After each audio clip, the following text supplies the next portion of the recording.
It is my honor and privilege to introduce to you our Walter Camp Football Foundation Distinguished American for 2006. Welcome, Coach Dick Vermeil.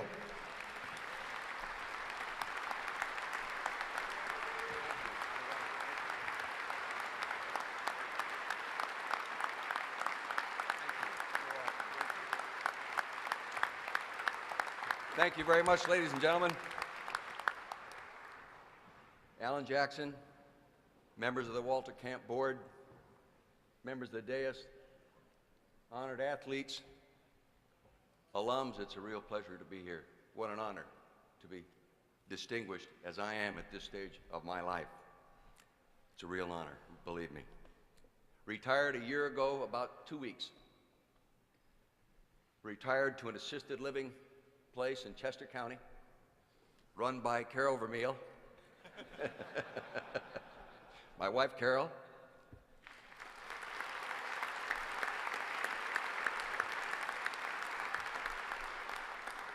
My daughter, Nancy, and my son-in-law, Steve Barnett. Thank you for being here. But really, to you alums that come back, God, was it exciting. I bumped into Pete Johnson last night in the elevator.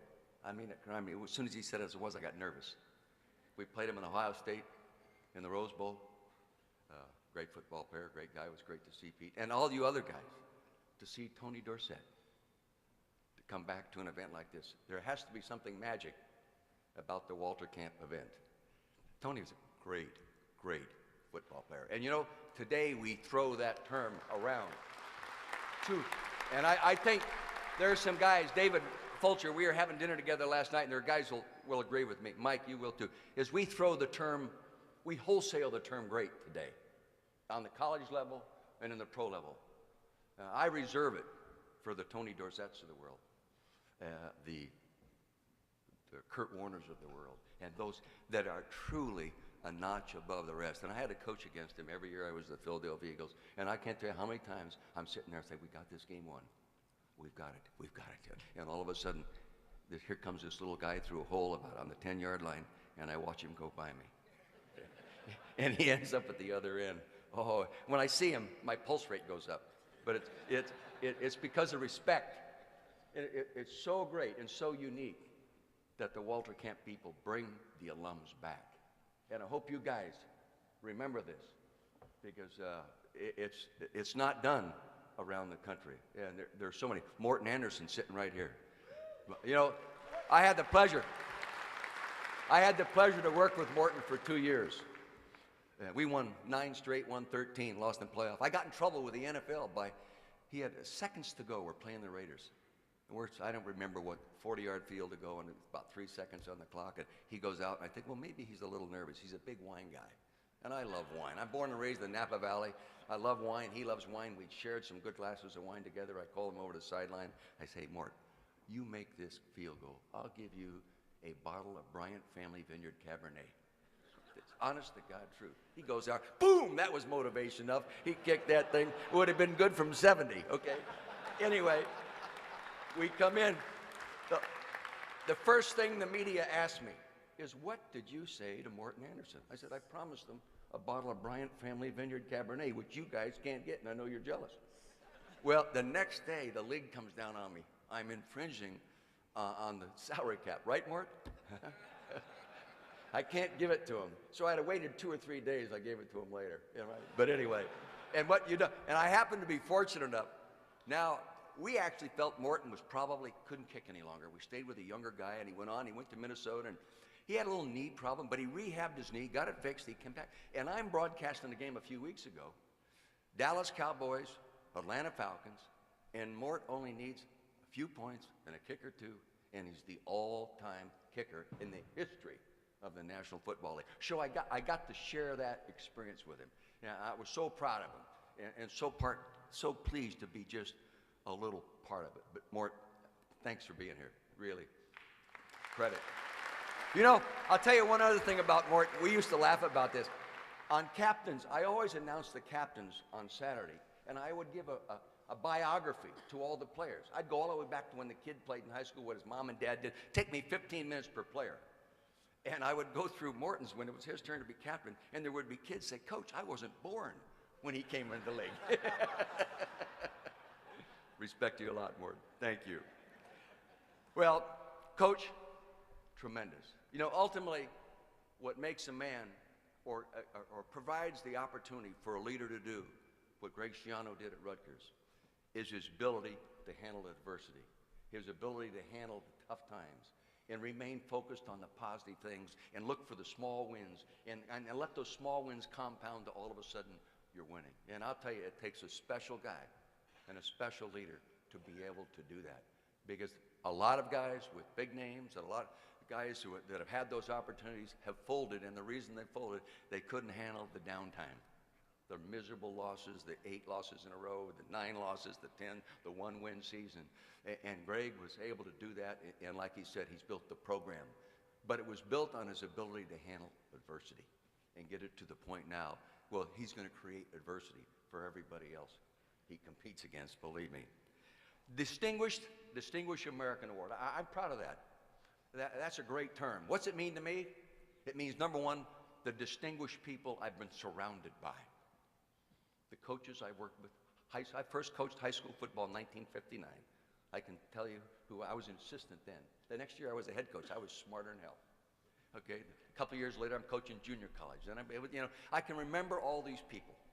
And on to UCLA and the great coaches I had the opportunity to work with there that helped me look a lot smarter and a lot better than I really was. Then on into the Philadelphia Eagle organization and coaching there, and then to the St. Louis Rams and win a world championship, and then on to Kansas City. It was all about the distinguished people that I surrounded myself with, they were able to distinguish themselves within the responsibilities assigned.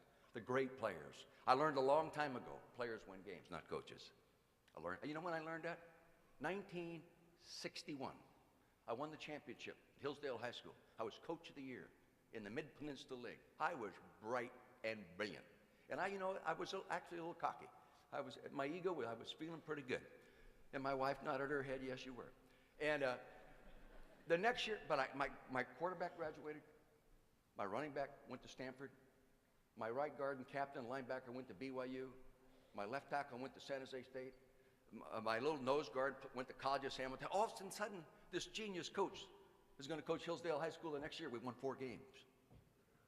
I learned players win games, not coaches. It's a coach's responsibility to be the example, build an environment in which they can excel, drive them and push them to their maximum, make them something maybe they didn't even think they could be. And I learned that, but it was the distinguished people that I surrounded myself with that helped me distinguish a career as it has ended up just a year ago. Walter Camp stood for a lot of things. He stood for values. He had a vision. You'd have to believe, or I'd like to believe, that through my career starting in 1959 to it ended a year ago, I hope very much as he looks down on tonight and looks down on me receiving this award, that I fit on his vision. My wife said, don't get emotional. That I fit the vision of what he wanted this game to be led by, the person. He had values. I hope very much that I represented the values that he wanted his vision to be represented by, how he wanted his game to be represented to the United States public. I hope I matched or met his expectations. I hope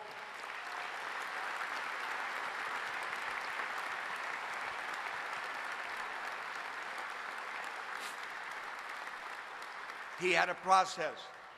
He had a plan, he had a process. I hope very much he respected my process and how I tried to do things. Wasn't always right, always tried to do it better. He did it in a way that gave us all an example, and I'm old enough to know more about Walter Camp than a lot of coaches, okay? But I hope very much that as he looks down on us tonight, and you guys here, and he on me in this distinguished title, that he knows I was trying to follow his process. Relationships. He was a relationship guy. There's many names of universities on the wall out here at the stadium that donated money in his name. Why? Because he developed a relationship with the United States.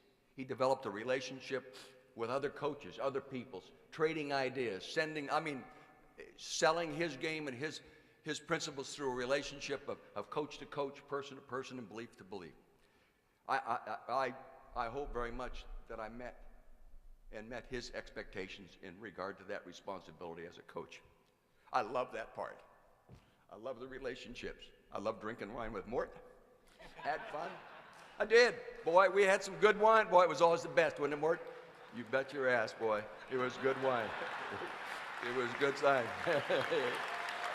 But really, I've had so many great things happen to me because a man that had a vision, a man that had values, a man that had a process and knew how to put relationships to build a great game of football provided an opportunity for a guy named Dick Vermeil.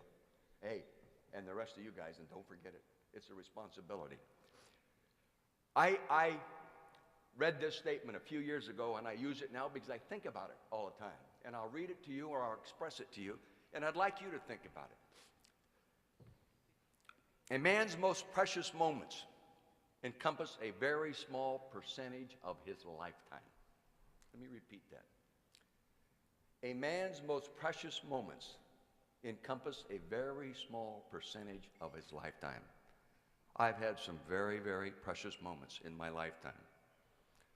I mean, Rose Bowl win, Hillsdale High School championship, big win in junior college, NFC championship wins. I've had experience. I've held a grandson, delivered my daughter, 30 seconds after he was born. You talk about a precious moment. I cherish those. And don't take them for granted. Right, Mike? Don't take them for granted. My wife and I have been talking about this lately. Appreciation, people taking things for granted. Hey, we all do it. But I know this. Tonight is a precious moment for me in my lifetime. It's the end of my career. Hey, I'm not going to rust. I'm going to drink good wine. I'm not going to rust.